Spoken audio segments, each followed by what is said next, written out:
자, 생명을 살리는 방송, 나라를 살리는 방송, 세상을 살리는 방송, 영혼을 깨우는 방송, 글로벌 디펜스 뉴스 GDN은요, God Defense Nation Korea, 하나님이 보호하신 나라다. 대한민국은 우리 종북 주사파 어리석은 인간들의 지옥의 불고동에 떨어질 시간이 다 째깍째깍. 자, 지옥행 열차가 출발합니다.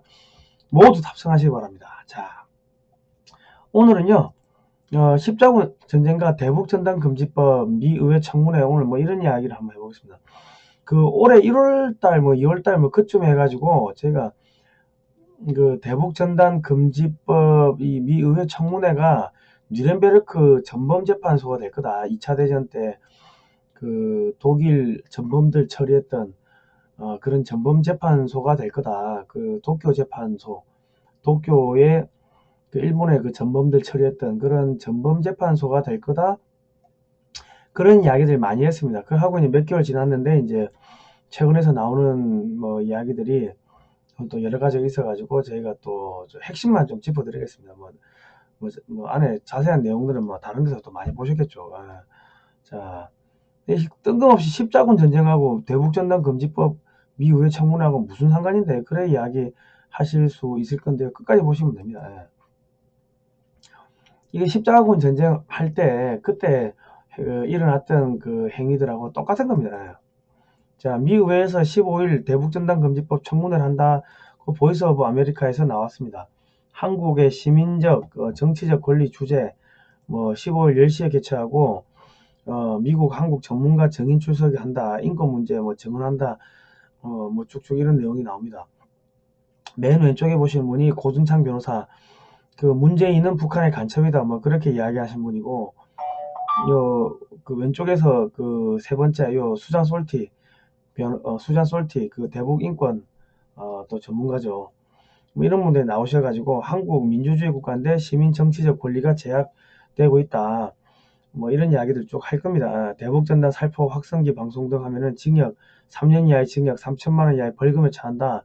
이 법이 잘못됐다. 이런 이야기를 할 거고, 북한 인권 개선 노력 방해, 표현의 자유가 억압되고 있다. 뭐 이런 이야기를 쭉 할 겁니다. 그리고 미국의 하원 외교위원장이 지난 1월 6일 날 이런 이야기를 했네요. 저는 표현의 자유를 강력히 지지합니다. 대북전단 금지법 관련해 위원회 위원들의 논의가 있을 겁니다. 민주당과 공화당 의원이 모두 참여하길 바랍니다. 저희는 대북전단 금지법과 이것이 북한 주민들의 정보 접근에 미칠 수 있는 부정적 영향에 대한 진지한 논의를 할 예정입니다. 한국 대북전단 금지법 논란, 뭐 북한 인권 정진 방해 우려, 이제 이 보이스 오브 아메리카에서 쭉 나왔다는 거는 이제 이게 이제 미국에서 이게 공식적으로 다룬다는 이야기입니다.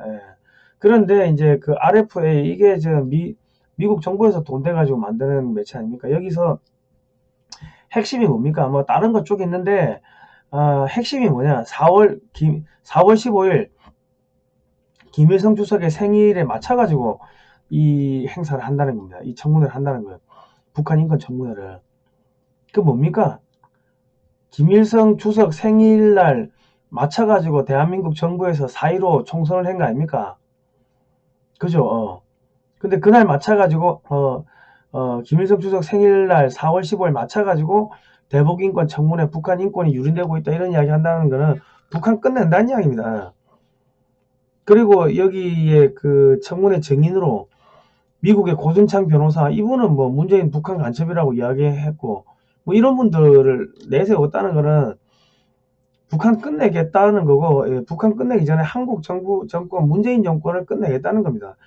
그리고 여기 보시면은 위원회 측은 설명 자료에서 한국이 아시안의 미국의 경제적 전략적 주요 파트너고, 즉 동반자이며 한국 방어를 돕기 위해 1953년 한미상호방위조약을 체결했으며 현재 한국에 28,500명의 주한미군이 주둔하고 있다는 사실도 언급했다. 이게 무슨 이야기냐면, 한국이야, 우리가 이렇게 피 흘려가지고 이렇게 키운 나라인데 여기서 문재인이가 북한 간첩이야? 문재인이가 북한 간첩이었어? 그래서 이 대북전단 금지법 만들고 북한에다가 전단 보내는 거 금지하라고 한 거야? 그 이야기 하고 싶은 거예요. 그래서 고선창 변호사를 초청한 거 아닙니까? 문재인이 북한 간첩이라고 이야기한 사람을. 이 사람은 트럼프 쪽, 보수 쪽 하고 이렇게 연관이 많은 분인데, 이런 분을 갖다가 증인으로 초청했다는 거는 그 미국이 한국을 이렇게 열심히 도와주고 해가지고 이렇게 키웠는데, 문재인이가 북한 간첩이고 북한한테 포섭된 사람이고, 그 사람이 내려와가지고 한국의 정권, 문재인 정권을, 국민을 속여가지고 찬탈했다. 그래서 이런 말도 안 되는 일이 벌어지는 거 아니냐, 그 이야기를 하고 싶어가지고 빙빙 돌려서 이야기하는 거예요. 그리고 제가 전당금지법 다룰 홈 렌토스 인권이 과소평가하면 안 된다, 이 자유아시아 방송이 계속 이런 이야기를 하는 게, 미 의회에서 야 이거 우습게 보면 안 돼 계속 그 이야기 하는 거 아닙니까? 그러니까 우리나라 통일부에서 야 이거 뭐 의결 권한이 없는 등 한국 내 청문회 성격이 다르고 정책 모임, 연구 모임 성격에 가까운 거다 하고 이렇게 깎아내리니까, 미 하원 고위 관계자가 야 한국 통일부에서 뭐 그렇게 이야기했는데 청문회를 깎아내리는 정치적 묘사입니다, 뭐 이런 이야기를 한 거죠. 그리고 이제 뭐랬냐면 입법 권한이 없다는 지적은 핵심을 놓친 것이다. 톰 렌터스 인권위가 의회 내 상임위원회처럼 법안을 수정하지는 않지만 청문회는 모두 동일한 기능을 한다고 설명했다. 그리고 인권위도 일반 의회 상임위 청문회와 마찬가지로 특정 문제에 대해 미국 의원들과 대중들의 인식을 고취시키며 해당 주제를 조사하고 이에 대한 입법이 필요한지 여부 등을 판단한다.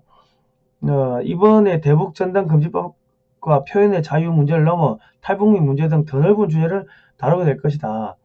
그리고 아울러 이 관계자는 청문회가 북한 김일성 주석이 생일인 4월 15일에 개최되는 의미에 대한 자유아시아 방송의 질의에 대해서 때때로 우연의 일치는 섭리 아니겠습니까?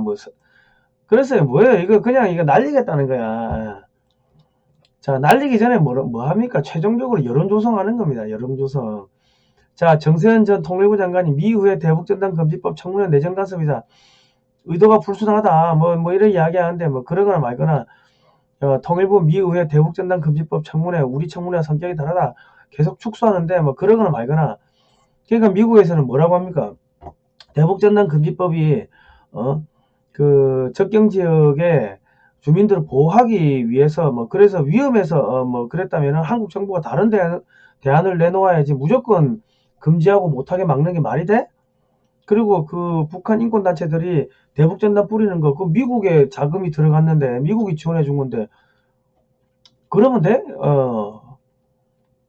그런 이야기 하는 거죠. 그리고 이때 한국에서는 북한에 장사포 쏘고 가면은 접경지대 주민들이 위험해서 어쩔 수 없었다, 그런 이야기 할 건데, 그러면 여기서는 그러면 북한에다가 북한에서 석탄 사온 거는 뭐예요? 이런 거 물어보겠죠. 북한에다가 돈 보내려고 했던 것들, 북한에서 한국의 중소기업 벤처부가 한국 중소기업한테 돈 줬더만 그게 중국 거쳐가지고 북한에서 옷 만들어가지고 이렇게 역으로 들어와가지고 한국에서 팔린 거, 그런 건 뭐예요? 그런 거 다 물어볼 거예요. 자, 그리고 미 국무부 인권보고서에 한국 공직자 부패 성추행 명시가 됐는데 조국, 박원순, 오거돈 쭉 나열됐고, 여기 보니까 오거돈 부산시장이 부하 여직원과 부적절한 신체 접촉을 한 혐의로 기소됐다. 그것뿐만 아니라 윤미향 더불어민주당 의원이 사기, 업무 횡령, 직무유기 등 혐의로 기소됐다. 일본군 성노예 문제 해결을 위한 정의기억연대 이사장 재직 시 자금 유용과 관련된 혐의다. 이런 것들도 인권보고서에 다 담았습니다. 이거는 조금 앞전에 인권보고서 나온 거죠. 박 전 시장이 여직원을 어떻게 성추행했는지 이런 것들 다 나왔고, 조국 전 장관은 미국 인권보고서에 2년 연속 부패 사례로 올랐습니다. 이 뭡니까? 제가 이거 십자군 전쟁하고 똑같다고 했는데, 십자군 전쟁 하기 전에 성직자들이 나와가지고 뭐 했어요? 야, 저 이슬람은 저거 사탄이야. 저거 사탄이니까 지옥으로 보내라. 저건 사람이 아니야. 계속 그런 연설을 하고 했다고.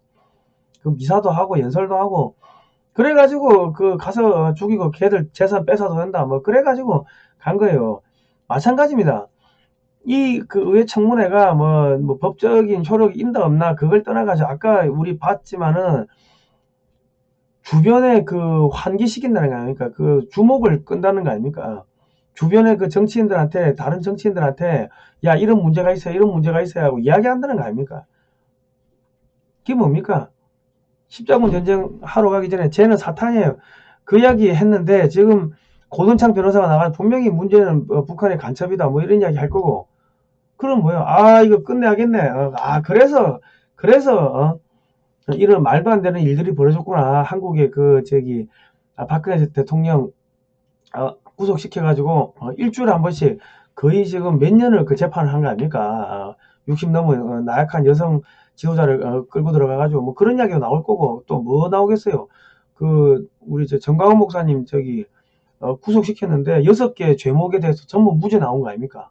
뭐 그런 것들 언론 탄압 이런 것들 다 나올 겁니다. 그러니까 이게 마지막 중국을 치기 전에 한국 정권을 먼저 바꾸고 그래야 한국 정권이 바꿔야지 대중 견제도 하고 대북 북한이 무너졌을 때 한국군이 올라가니까 미군하고 같이 올라가니까 정권 교체하겠다 그 이야기를 갖다가 빙빙 돌려서 하는 겁니다. 자 오늘은 여기까지 하도록 하겠습니다. 국민 여러분 이 문재인 정권이 내년까지 갈 수 있을려나 모르겠습니다. 제가 볼 때는 뭐 힘들지 않겠나 싶은 생각이 들어요. 지금 중국이 너무 빨리 치고 올라오고 뭐 한판 붙자고 하고 있고 대만을 침공해서 집어삼킬 것 같은 뭐 그런 험악한 분위기들이 있는데 한국이 제 역할을 해줘야 되는데 한국이 제 역할을 안 해주니까 미국이 2배로 힘든 거야 지금. 그래서 이제 마지막으로 이제 뭐 이제 정리를 하는 겁니다. 마지막 최종 점검하는 거죠. 정권 교체. 그러고 뭐 저기 상원 의원, 상원 하원 공화당 민주당 의원들 모여가 뭐 하겠습니까? 야, 안 된다, 안 된다. 가라치야. 그 이야기 안 하겠습니까? 아니, 그 증인이 나와가지고 북한 간첩이라고 이야기했는데 뭐 어쩌라고. 빨리 바꿔라. 그 이야기 안 하겠어요. 하지. 한다. 그러니까 머지않아 끝날 것 같습니다. 자, 오늘은 여기까지 하도록 하겠습니다. 예, 다음 시간에 뵙도록 하겠습니다. 고생하셨습니다.